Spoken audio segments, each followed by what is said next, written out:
Eh, También veo una pregunta de Andrea en relación a las cholas, los cholets, por ejemplo. Los cholets son parte de una dinámica modernizadora del alto desde mi perspectiva. Son procesos de clase media alta, pero que son indígenas, ¿no? De origen indígena, de familias inmigrantes, pero que están reproduciendo el capitalismo, están dentro de la racionalidad moderna, ¿no? Hay otro tipo de procesos en el Alto y en otras ciudades. Es complejo esto, no se puede hablar en blanco y negro, ¿no es cierto? Eh, pero ahorita las disputas están presentes en todo ello, ¿no? En todo el país, entre las tierras que son más bajas, entre las tierras que son más altas y al interior de estas también. Eh, el arraigo que existe en Bolivia por las danzas tiene que ver con este horizonte histórico que no empieza con los incas, va mucho más atrás. Oruro es una región poblada por población Uru. Por eso el nombre también de Oruro es el nombre que los españoles le dan a los Urus. En estas lenguas el plural es la repetición de la palabra, o sea, para decir urus, uno tiene que decir uru, uru. Entonces, cuando los españoles llegaron, ¿quiénes viven aquí? Y ellos dijeron, somos los urus. Entonces dijeron, esto se va a llamar Oruro. De ahí viene. Y los urus son poblaciones inmigrantes por el Pacífico de las islas del sur. Entonces, la población que está en Oruro, o sea, el estadio Inca tiene una duración de 100 años a partir del 1300. Pero antes del 1300 hay toda una serie de culturas, están los señoríos aymaras, está el imperio, más bien el espacio de Tiwanaku, Huancarán, Chiripa, es una historia, pero que sigue viva, eso es lo importante, ¿no? A pesar del proceso colonial, se ha dado un proceso de sobrevivencia y de reexistencia. Ese es el nombre que yo le estoy dando a la antropología que estoy intentando producir. Yo estoy intentando producir una antropología para la reexistencia, justamente que sirva para recuperar esta racionalidad de la vida que está presente en las comunidades del mundo andino. ¿No? No sé qué más tienen para consultar o comentar. Un abrazo solidario a todas y a todos. El amor infinito hacia Bolivia. Mi gran alegría cuando triunfó Evo Morales es que Martí decía, cuando se levante el indio, se levantará la América. Y para mí, la presidencia de un indio en nuestra América marcó el levantamiento definitivo. Ya no echamos para atrás más nunca. El tema que planteó Javier sobre clases sociales, quisiera dar mi punto de vista. Para mí, aquí, desde Zamora, no hay sino dos clases. La oligarquía que tiene 500 años robándonos y el pueblo. Somos dos clases. Oligarquía y pueblo trabajador.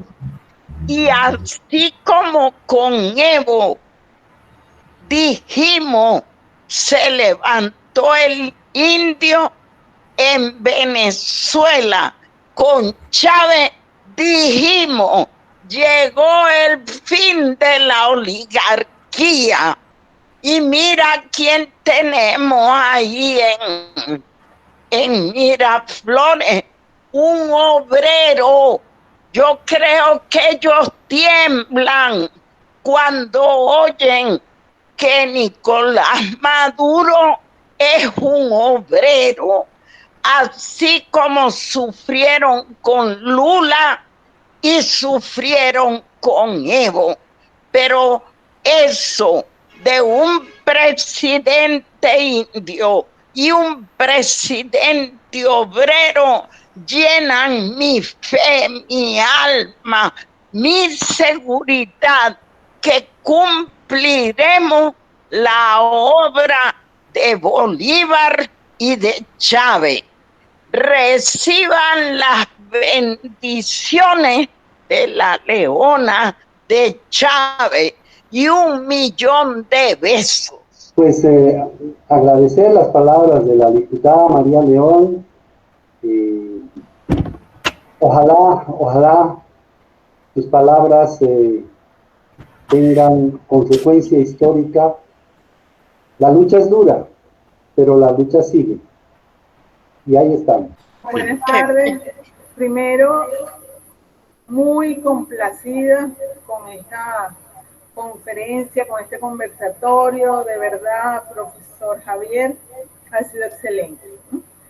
Yo tengo dos preguntas, ¿no?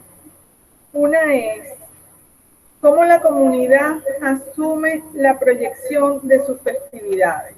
Es decir, cuando esta es sacada de su contexto para ir a un escenario, ¿no? Por los grupos de proyección.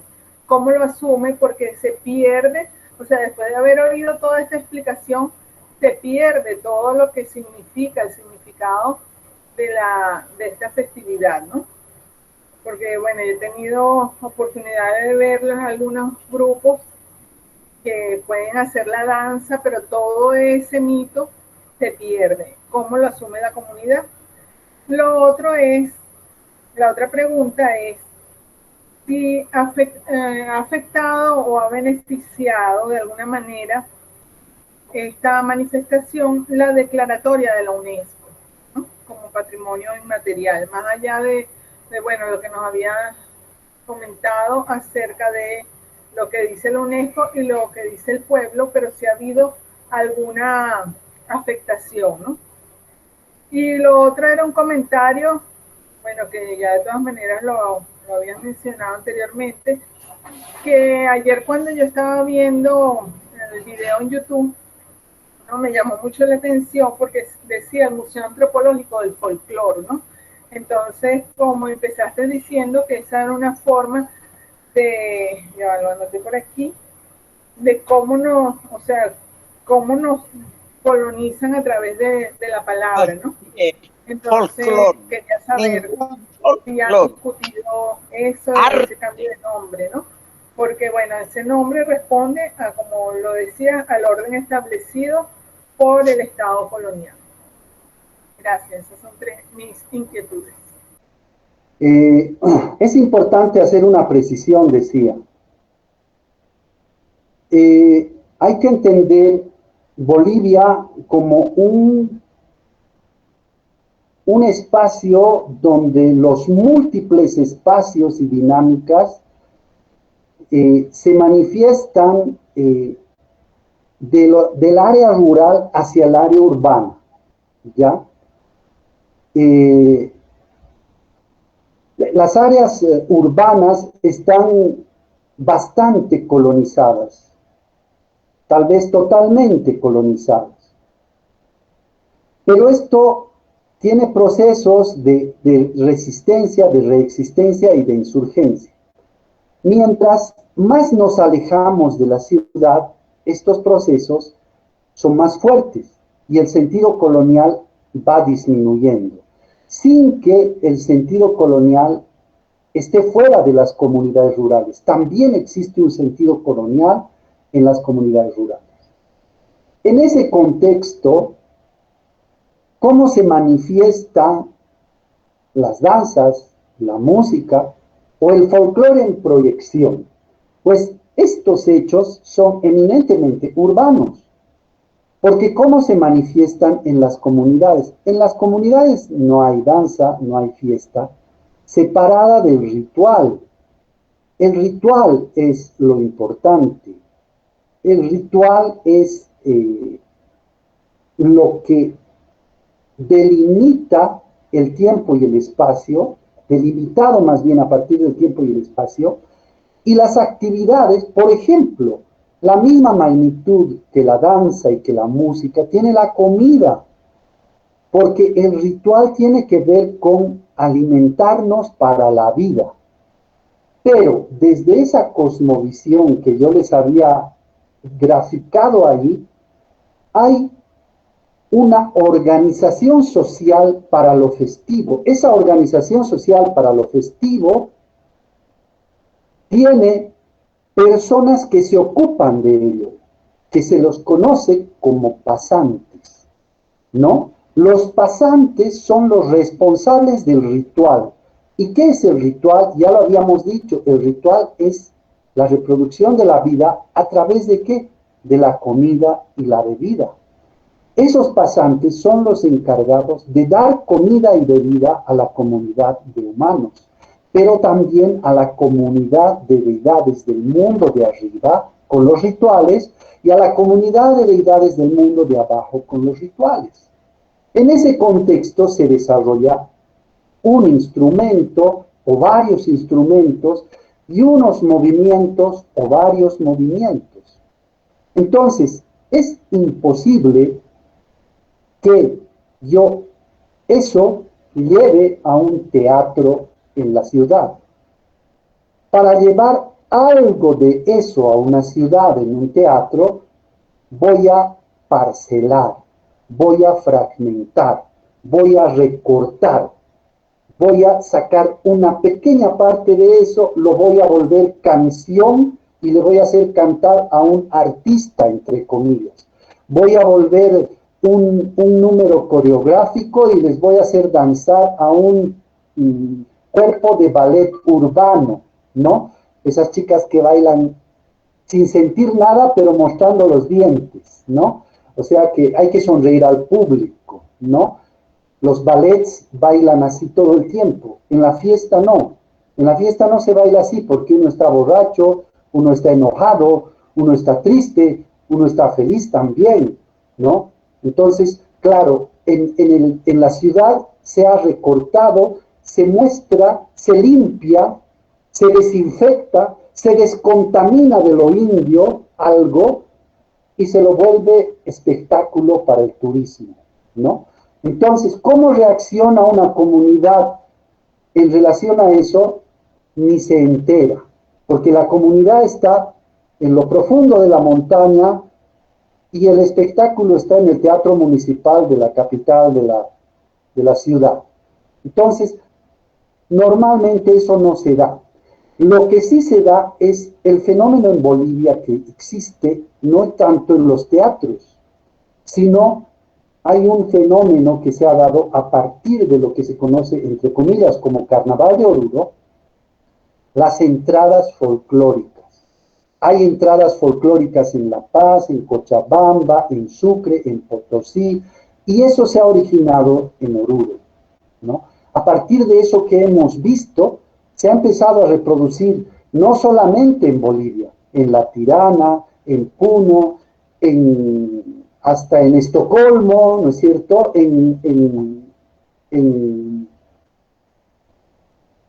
España, en todas partes los bolivianos han ido a hacer entradas folclóricas. Y lo que sí se da es que a veces hay indígenas, gente de las comunidades que viaja a la ciudad por algún trámite, por alguna compra, etc., y se queda frente a esas entradas folclóricas mirando cómo su ropa es utilizada con unas danzas que no son de ellos. Además, su ropa es utilizada como ellos no la usan. Y obviamente eso causa sorpresa, pero esas poblaciones han sido colonizadas, han sido torturadas, han sido saqueadas siglos de siglos. Entonces, en este momento, muchas de estas comunidades no dicen nada, pero poco a poco han empezado a haber movimientos, y uno de esos movimientos es la nata.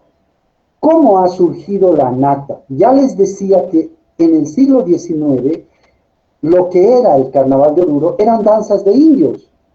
Entonces, ¿qué empezaron a decir los indios? Dijeron, estos mestizos nos están, gracias a nuestras danzas, hacen todo, venden, ganan plata, todo. Entonces, ahora nosotros vamos a hacer el ANAT, vamos a mostrar realmente cómo somos nosotros. Y ahí se creó otro proceso, ¿no? Entonces, hay una dinámica de conflicto, insurgencia, y cada vez aparecen nuevos fenómenos, y los intelectuales seguimos diciendo folclore, seguimos diciendo arte, seguimos diciendo cosas, seguimos nombrando esa realidad como si estuviéramos en el siglo XVIII, XIX. Y esos fenómenos, esos procesos son nuevos procesos, son nuevos fenómenos que tenemos que encontrar nuevas formas de nombrarlos también. ¿Cómo ha afectado o cómo ha beneficiado la declaratoria? Pues esa declaratoria, yo he escrito varias cosas sobre eso. Tengo un artículo que se llama Patrimonio como colonialidad festiva. Con ese título ustedes ya se dan cuenta de lo que pienso de esa declaratoria. Yo pienso que la UNESCO, con todo ese proceso de declaratorias, está en un plan de el continuum colonial de las naciones. Porque no nos olvidemos que la UNESCO es una organización internacional que responde al mandato de Naciones Unidas. Y Naciones Unidas es la que ha rayado la cancha para la dominación colonial de los 7 países potencia del mundo hacia nuestros países. La UNESCO es el brazo educativo que va a servir a ese proyecto político de modernización y de modernidad del planeta. Eso es la UNESCO. La declaratoria del Carnaval de Oruro ha beneficiado a los espacios transnacionales. ¿Por qué? Porque se ha hecho más difusión de este evento y el negocio a gran escala, para el caso de Oruro no tan gran escala, ha llegado a Oruro. Entonces han empezado a lucrar de lo que pasa en Oruro unas cuantas empresas de bebidas y de medios de comunicación, etcétera, etcétera. A la población en sí, la población no le ha llegado. Les cuento un pequeño anécdota. En Oruro hay una bebida que se llama api, que la venden en la calle. Yo tenía mi casera de api. La casera es la que normalmente uno va y le vende todos los días y se hace amigo. Yo tenía a mi amiga que me vendía api. Y yo le digo, voy a tomar api, y me dice, ay, joven, dice que vamos a hacer obra maestra del patrimonio, dice. Sí, pues, dice, le digo. Y ahora, ¿qué será, no? Dice que vamos a vender, va a mejorar el carnaval. Sí, pues, yo le digo, va a mejorar el carnaval, dice. Ay, lo único que yo quisiera es ganar más platita, joven, me dice. Pasan 2 años, vuelvo donde mi casera, y le pregunto, ¿y ahora, casera, estás vendiendo más api? No, igual no más vendo. O sea, esa es la muestra de que no ha cambiado nada aquello, ¿no? ¿Por qué? Pues en La Paz hay un museo nacional instituido como Museo Nacional de Etnografía y Folclore. Ese es el nombre de la institución. Yo he trabajado en ese museo 10 años y he desarrollado un trabajo en el que, pues, más allá de cambiar el nombre, lo que yo he querido es visibilizar los espacios que he podido hacer visible, ¿no? Y el nombre tiene que ver con otro proceso, pero básicamente el video sale con nombre del Museo Nacional de Etnografía y Folclore, ¿no? Eso. Quiero agradecerle, por supuesto, mucho a Javier, su exposición, su intervención. Queremos que estés nuevamente con nosotros, Javier. En algún momento te hago llegar otra invitación, porque como tú dijiste que podías hablar 3 días acerca de estos temas y de tu vida, yo quisiera que siguieras hablando de eso. Reitero nuevamente mi agradecimiento al profesor Humberto González, a Arián. Bueno, felicitarnos a todas y a todos porque lo que estamos haciendo es muy importante tanto para el Instituto Internacional para la Descolonización como para la Universidad Nacional Experimental de las Artes. Quiero transmitirle además el saludo de nuestra querida rectora, amada rectora, heroína de esta patria, Tibisay Lucena. Simplemente intervengo para felicitarnos a todas y a todos, con mucho amor y con mucho cariño por una revolución que es la revolución bolivariana, pero que es la revolución de toda nuestra América, como el mismo Bolívar, no solamente es que lo dijo, sino que lo hizo. Porque todo el mundo cree, es más, tiene mala fama la Gran Colombia, que es como se le llama historiográficamente, pero es Colombia realmente, el proyecto de Colombia, que era de Miranda y que lo concretó Bolívar. Y lo concretó porque lo hizo desde 1819 hasta 1830. No es cualquier cosa lo que hizo Bolívar. Y nosotros ahorita estamos rescatando ese legado. Y lo estamos rescatando a través del estudio, del sentir de nuestro pueblo en su arte y en su cultura. Bueno, primero un poco coincidir con lo que dice Javier respecto a la UNESCO y la ONU, que habría que preguntarse justamente sobre lo de patrimonio. Bueno, nos venimos preguntando, ¿no? Vinculado también el concepto de patria y el concepto de humanidad, ¿no? Esto cuando dicen, declaran esto un patrimonio de la humanidad, bueno, ¿qué humanidad, no? ¿Qué concepto de humanidad hay ahí también, verdad? Eso también me recuerda, digamos, una experiencia mía viviendo en España en los 90, que me encuentro en la Facultad de Ciencias Sociales con unos estudiantes de muy buena voluntad que reclamaban por un acuerdo que yo desconocía en aquel momento de las potencias de dedicar el 0,4%. De hecho, este movimiento se llamaba por el 0,4% de sus ingresos a dárselos a los países subdesarrollados, ¿no? Y entonces reclamaban porque no estaban siendo cumplidos por varios de esos países. Entonces yo, asombrada, le digo, en realidad la campaña que ustedes deberían hacer es para que nos dejen de robar. Con eso ya no haría falta que nos tiren, o sea, es como que roban 1 millón y están peleando por una moneda que nos devuelvan, y ni siquiera con el concepto de devolver, digamos, ¿no? Pero bueno, en realidad quería volver sobre el tema de las danzas y las festividades. Yo estoy un poco estudiando sobre algunos bailes aquí.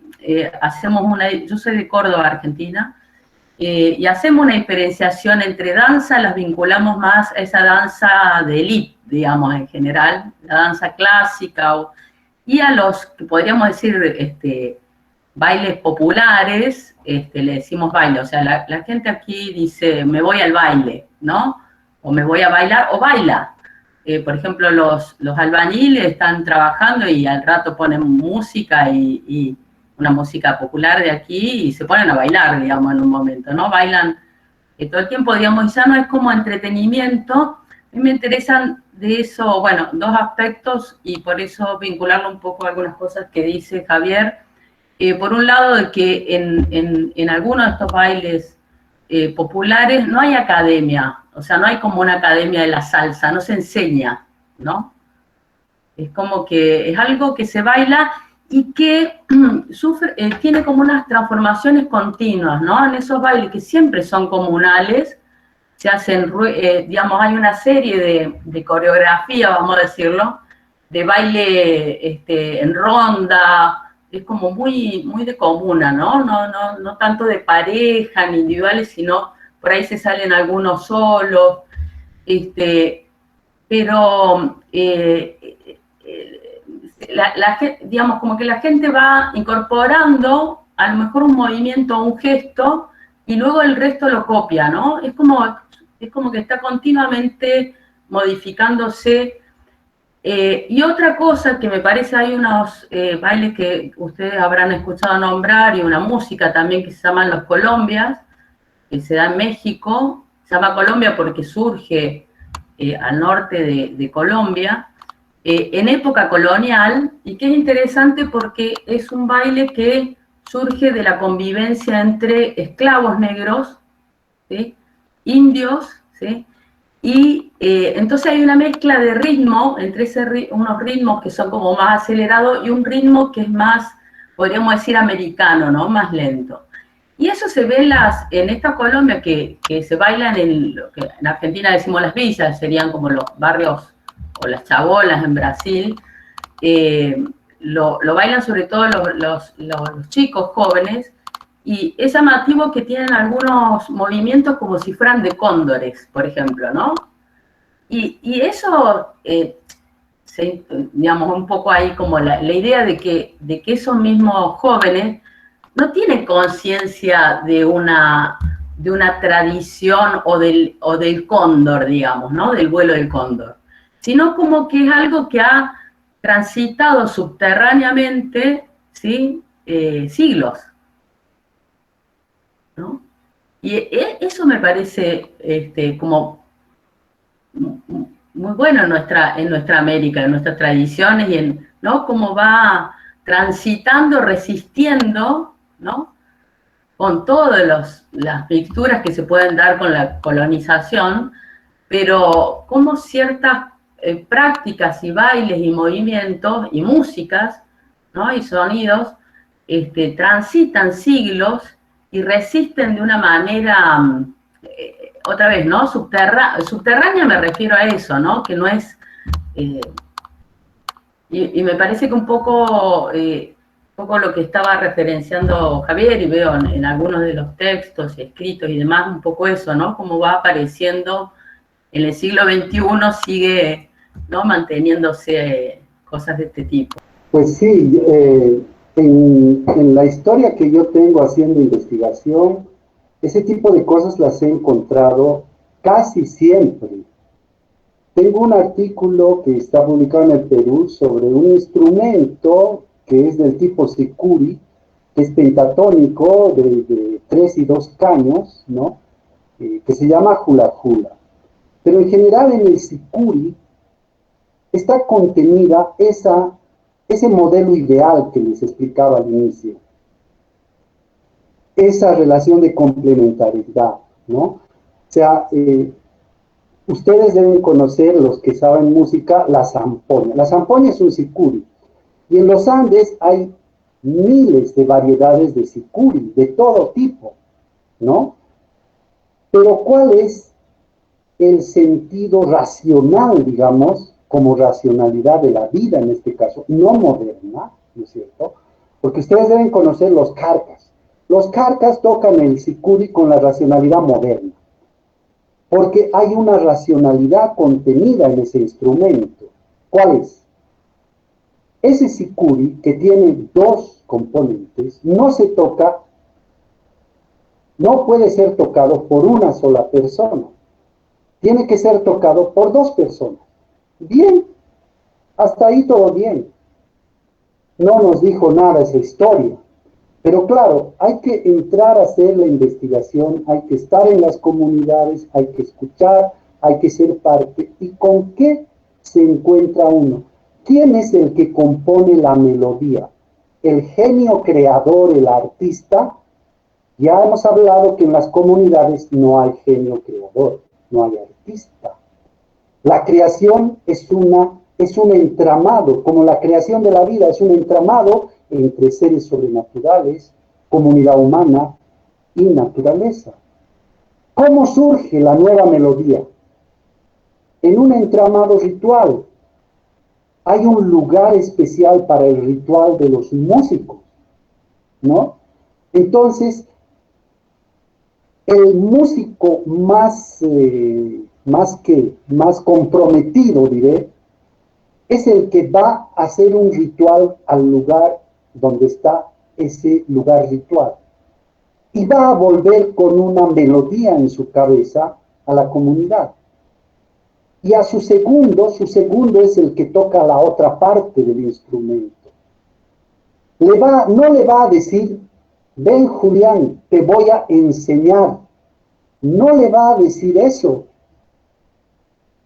Porque si le estaría diciendo, ven, te voy a enseñar, le está diciendo, yo soy superior a vos, yo tengo la razón, aquí no hay relaciones de reciprocidad, aquí hay relaciones de autoridad, etcétera, etcétera, etcétera.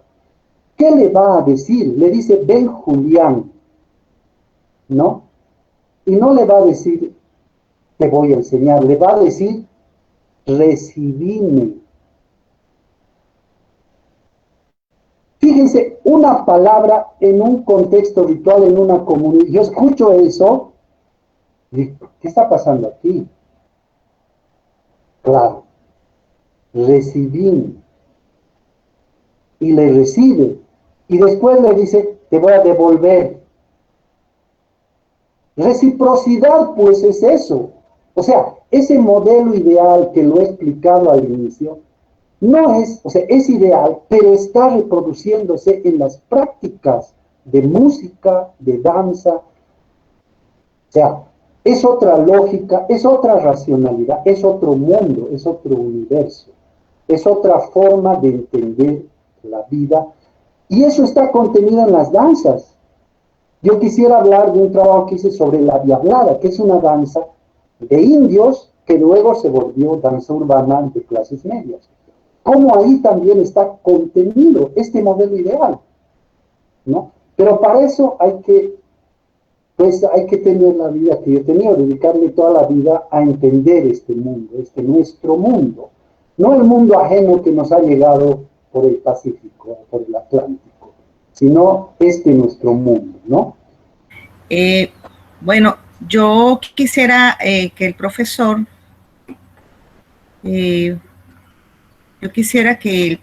me comentara un poquito sobre otro aspecto que se desarrolla en la parte de Santa Cruz de la Sierra. Me gustaría un poquito su opinión y sobre todo conocer, profe, cómo se está moviendo ahorita, o sea, cómo se desarrolla ahorita estos vestigios de las misiones jesuíticas de Chiquitos, que son muy conocidos o muy famosos, que están en el territorio de los antiguos indios chiquitos, o los antiguos territorios de los indios chiquitos, que son los pueblos misionales o reducciones, que fueron fundados por la Compañía de Jesús, ¿no? Con la finalidad de evangelizar la región en Bolivia, pues, pero que tuvo allí un espacio, tiene un espacio muy, muy importante, porque en la actualidad se celebran, pues, numerosos festivales de música basados en el archivo musical de Chiquitos, que es música barroca, pues. Entonces me gustaría su comentario al respecto, porque yo siempre he tenido mucha curiosidad. He querido, bueno, cuando hacía más trabajo, digamos, de música de origen europeo, en una primera etapa de mi vida como musicóloga, me interesó mucho, pues, este fenómeno, y me sigue interesando, claro, desde un punto de vista un poco más crítico, cómo ha permanecido eso allí. No es un campo que yo lo haya investigado. pero lo conozco y tengo mi posición. Y algo sí he leído y conozco a través de vivencias. Yo he estado también en San José de Chiquitos, que es un pueblo colonial, que es el pueblo donde se fundó, o sea, unos kilómetros cerca de ahí se fundó la ciudad de Santa Cruz, y luego se la movió hasta donde está Santa Cruz. ¿Cuál es el fenómeno de las reducciones? Bien dijo la colega Rosa, reducciones jesuíticas, pues redujeron pueblos, cercaron pueblos, podríamos decir encarcelaron pueblos. Y, por ejemplo, el nombre de Chiquitos, se dice que ellos tienen ese nombre porque eran personas de baja estatura. Hay una investigación que alcancé a leer parte de ella que nos dice que allí habían diferentes pueblos que los reunieron y les empezaron a denominar los chiquitos.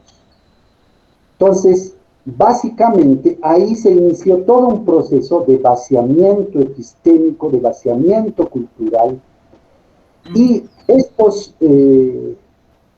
colonizadores jesuitas se dieron cuenta que estas poblaciones tenían mucha sensibilidad por la música, como gran parte de los pueblos de nuestro continente. Entonces, a partir de ello, empezaron a intercambiar y a hacerlos parte de las elaboraciones musicales que llegaban de Europa en ese tiempo. Estamos hablando de la música barroca. Y empezaron a producir música, no me acuerdo los tiempos, como les decía, no es un tema de mi dominio, pero en ese tiempo, antes de la expulsión de los jesuitas, se crearon muchas composiciones que estaban monitoreadas por aquellos sacerdotes, y ellos eran los que escribían esta música que tenía como referencia el barroco europeo, pero ya eran composiciones que estaban hechas ahí y habían partituras de aquello. Entonces, en el siglo XX se encontraron esas partituras y en esos pueblos. Y en esos pueblos, ¿quiénes habitan? Pues las poblaciones actuales de comunidades por ejemplo, hay otros pueblos ahí también, los guarayos, etcétera, ¿no? Entonces, algunos todavía sacerdotes empezaron a generar una especie de formación a los nuevos jóvenes originarios de estos pueblos con esa música, y enseñaron a pulsar violines, violas y aquellos instrumentos. Actualmente se maneja como la identidad de la oligarquía de Santa Cruz, la música barroca. Y de manera irónica voy a decir esto, las mascotas de esa oligarquía son los niños indígenas que salen a tocar música barroca en nuestras ciudades y hacen giras por Europa. Ese sería un proceso distinto si a partir de esa experticia como músicos, ellos iniciaran un proceso de búsqueda de instrumentos y música de aquellos pueblos que al parecer ya no existe ni siquiera la mínima pista, ¿no? Porque si la hubieran encontrado, o desarrollar una etnogénesis, que significa crear nueva música, pero de ellos, desde ellos, para ellos, por ellos, en el contexto de su dinámica cultural y festiva. Pero no, esto es música barroca de escenarios en los que casi siempre estos escenarios son iglesias cristianas. para continuar con el proceso de evangelización y colonización. Esa es mi posición, que es bastante crítica en relación a la música barroca. Gracias por la pregunta, colega Rosa. No, gracias, profe. Es un tema controversial, ¿verdad? En el contexto boliviano, pero es interesante conocer esa realidad porque eso se sigue manteniendo allí con mucha fuerza en esa zona del país. Y es bueno conocer que eso existe desde el siglo XVIII, desde antes, desde el siglo XVI, XVII y XVIII. Y permanece con mucha fuerza porque ese archivo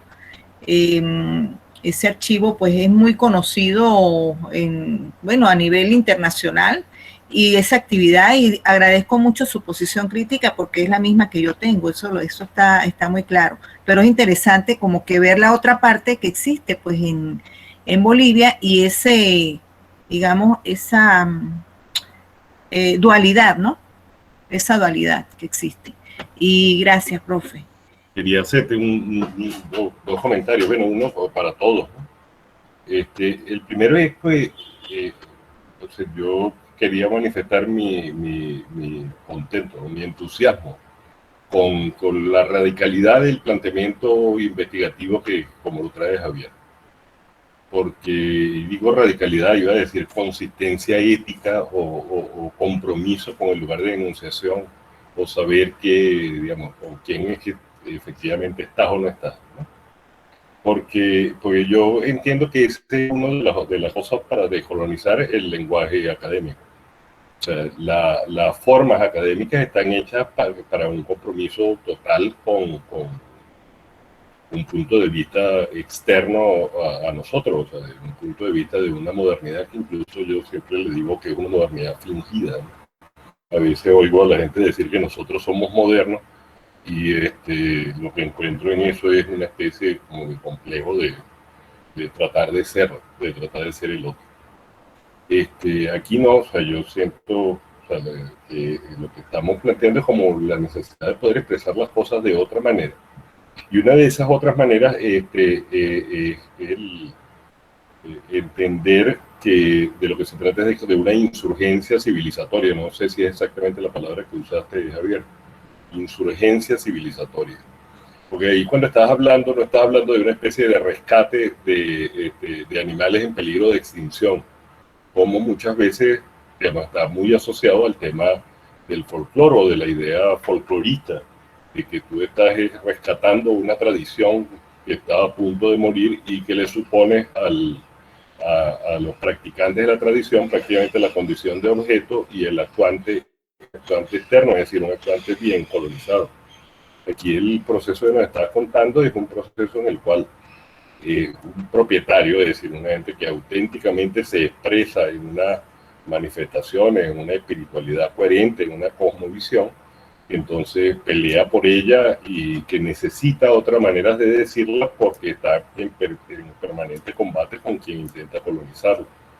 Y para que no sea contada desde las universidades como una, ¿cómo se llama? Como una fiesta de carnaval con danza, donde se reúne danza y música que puede separar en pedazos, sino como un pueblo que se expresa y que hace suyo una manera de expresarse. Eso son compromisos distintos, ¿no? Y yo creo que necesita lenguajes distintos y como cuestionar y darle con una piedra en los dientes a todo el lenguaje académico también para que efectivamente lo diga. Y el otro comentario, que es un comentario cortísimo, también largo, ¿no? Pues es que, por supuesto, nosotros aquí mestizos, reducidos, buscando la idea que Rosa, ¿no? Porque además, como afro también, entonces también súper reducido, es decir, pues, reducidos a la esclavitud o reducidos a la escuela de la dominación. Muchos de nuestros pueblos indígenas como no están desaparecidos, sino que viven en nosotros en una tremenda contradicción. Y hay una expresión de una cultura popular, y no voy a decir cultura, pues parece que fueran manifestaciones culturales, sino una cosa que Alejandro Moreno, un compañero sacerdote de la Universidad de Carabobo, un profesor, dice un mundo de vida popular, a una forma de vivir la gente, y está refiriéndose realmente a la gente de la ciudad que vive en los barrios, que está no comunicado y sistemáticamente buscando sus expresiones, su resonancia, también dentro de lo indígena, de lo afro, sistemáticamente, español popular incluso, y que está también en una permanente guerra. Y lo conectaba porque tú decías, una de las características de la gente de Oruro, de los pueblos allá, que no se entienden sino en la convivencia, en la reciprocidad. Y yo una de las características que dice Alejandro, porque yo eso lo voy a rescatar para la palabra de Alejandro, pero es una de las cosas vividas, es que lo que llaman sujeto popular, que cosa manera de horrible decía, es decir, nuestro gente de los barrios entiende así, hay una manera de vivir y de entenderse solo como sujeto en convivencia. Es decir, prácticamente lo que más se refiere, lo que más se entiende, la manera de entender el mundo, de organizar el mundo, tiene que ver con la comunidad, con la familia, y no con el individuo que compite contra ella. Y muchas veces es una conquista de la modernidad o del mundo de vida impopular, no popular, el poderte sacar de allí y convertirte en un otro que niega a su comunidad y a su barrio. Alguien comentando con el tema del cine decía, la imagen de esa conquista y de los triunfos que promete esa conquista es la imagen en una película en que al final sale una persona y parece que logrará su éxito porque se separa del barrio y entra entonces a la verdadera comunidad, al área del ser, que sería la ciudad civilizada e imitativa, ¿no? Quería ver tu comentario de eso, pues, para no pensarlo solo. Sí, gracias por el comentario, Humberto. Realmente lo que pasa en Bolivia también es algo así, pero como decía hace rato, hay nichos en los que uno encuentra las otras cosas, ¿no? Yo decía, hablo siempre de insurgencia festiva como una novedad para mi trabajo de investigación, porque uno piensa, nos han enseñado así, nos han colonizado así, que hay un lugar, la investigación es neutra, ¿no es cierto? Y la vida es neutra. Y el espacio de lo político, pues está con los políticos, ¿no?